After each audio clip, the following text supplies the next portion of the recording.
Ayo sepuluh. Udah. Mulai Bu aja Bu. Selamat pagi dokter. Semangat lagi. Semangat pagi. Selamat pagi teman-teman. Jadi saya mau. Bentar, Bay. Ya Allah. Udah. Ya. Oke, kali ini saya mau menjelaskan tentang spermatogenesis, pembentukan sperma di dalam testis. Jadi pertama, di stimulus itu dari nukleus hipotalamus, ada nukleus meopticus. Kalau di ginjal dia ada nukleus meopticus sama nukleus arcuatus. Dia ngesilin gonadotropic releasing hormone, kayak biasa lewati hypophyseal system ke arah anterior di bagian gonadotrop. Gonadotrop nanti dia bisa ngesilin FSH sama LH.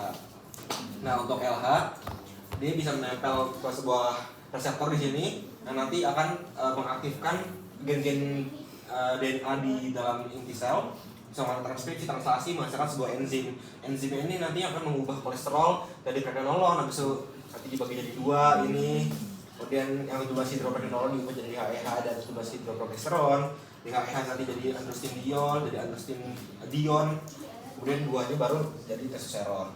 Testosteron ini nanti akan masuk ke bagian tubulus seminiferus. Jadi ini itu tubulus seminiferus, ini tubulus seminiferus. Kemudian ini ada sel-sel Sertoli, sebenarnya ada 3 sebutan, ada sel Sertoli, ada sel sustenakular, sama ada nerve cells.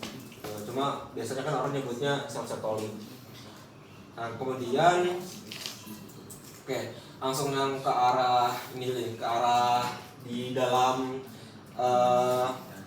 lumen. Jadi ini tuh nih ada bagian ini ada X, ini ada Y, terus ada Z.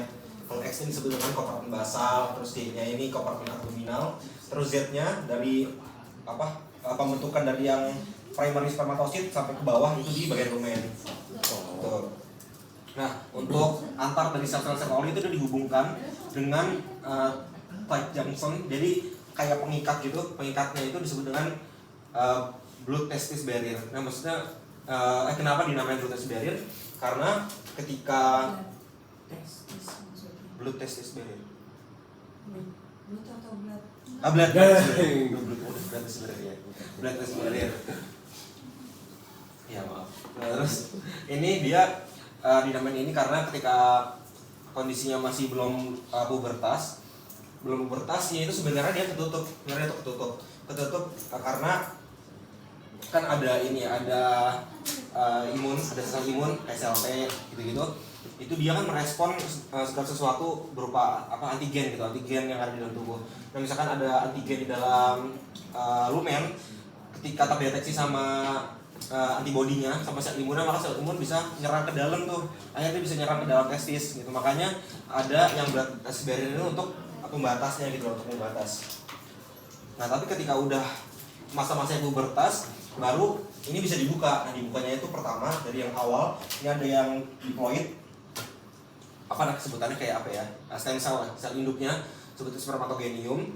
Ini dia bisa mengalami mitosis menjadi ada 2 anakan yang identik, 2N dan 2N, tapi sebut aja yang ini A ini B ya, karena fungsi beda. Kalau yang A nanti fungsinya dia bisa kembali ke atas untuk melakukan mitosis kembali, jadi bakal membentuk spermatogenium yang baru. Kalau untuk yang sel B ini fungsinya dia akan mengeluarkan bahan kimia gitu yang akan membuka blood testis barrier ini. Jadi dia bakal kebuka gitu loh. Ini kebuka ketika B-nya udah dihasilin. Nah, kemudian nanti dia turun ke bawah berupa ini dia dari arah kompartmen basal turun ke arah kompartmen abdominal dan dilanjutkan ke arah lumen sini. Lumennya berupa di sini ada primary spermatosit, kemudian nantinya dipecah dengan cara meiosis 1 menjadi haploid, sebutannya namanya adalah secondary spermatosit. Kemudian terjadi meiosis 2 menjadi ada 4 haploidnya, sebuah spermatid, kemudian diteruskan kembali menjadi spermatozoa dengan cara spermiogenesis. Nah, yang membantu dari perubahan-perubahan ini tadi testosteron. Jadi ketika testosteron masuk dalam FSH yang tadi, ini dia bakal masuk juga nih. Jadi ada reseptor juga di bagian sel Sertoli. Dia menerima, kemudian kayak biasa dia bakal transkripsi di gen ini, transkripsi, translasi, masih sebuah protein namanya ABP, androgen binding protein. ABP ini nanti dia bakal fungsinya untuk mengangkut testosteron untuk membantu perubahan-perubahan dari spermatosit, terus ke spermatid, terus ke spermatozoa. Nah setelah itu untuk mekanisme yang apa sih sebutannya yang negatif yang menghambat ini misalkan testosteron terlalu banyak, dia bisa kan jadi peningkatan testosteron. Peningkatan testosteron nanti dia bisa menstimulus inhibisi dari hipofisis dan juga hipotalamus. Nah kemudian kalau untuk yang bagian sel Sertoli ini dia tadi kan dia berfungsi untuk mendukung menyokong gitu ya. Karena dia tuh fungsinya untuk memberikan nutrisi. Jadi yang awalnya kan sebenarnya cuma bulat tok gitu kan, bulat doang gitu. Nah, sertolin ini dia fungsinya untuk kasih nutrisi biar bisa kebentuk-bentuk gini nih. Jadi ada bagian headnya, ada midpiece-nya atau apa ini sebenarnya peralihan kepala sama leher lah. Leher lagi. Peralihan kepala sama ekor. Ini lehernya, kemudian ada tailnya, ada ekornya. Gitu. Di sini ada aklosom, kemudian ini ada mitokondrianya, dan ini ada flagella yang bantu buat pergerakan dari sperma. Udah deh. Udah. Mitokondrianya di leher ya? Iya. Itu nanti akan menjawab. Nanti kamu kapan ya dapatnya? Kalau nanti lah di reproduksi lah. Antara ovum sama sperma. Karena nanti kalau nggak salah anak itu mitokondrianya dari ibu.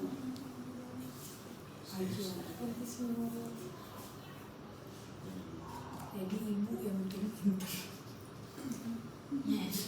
Mau nanya, boleh nggak?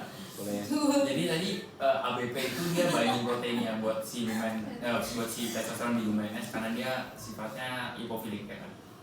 Oke. Terus nanya lagi, kimia yang membuka BTB tadi nggak tahu nggak? Ya bu. Itu gue udah dapat tuh sih tanya itu masih. Udah tahu, cuma nggak tahu belum dapat. Sorry. Udah, sampai lagi, monggo. Terus mau nanya lagi apa lagi pakai?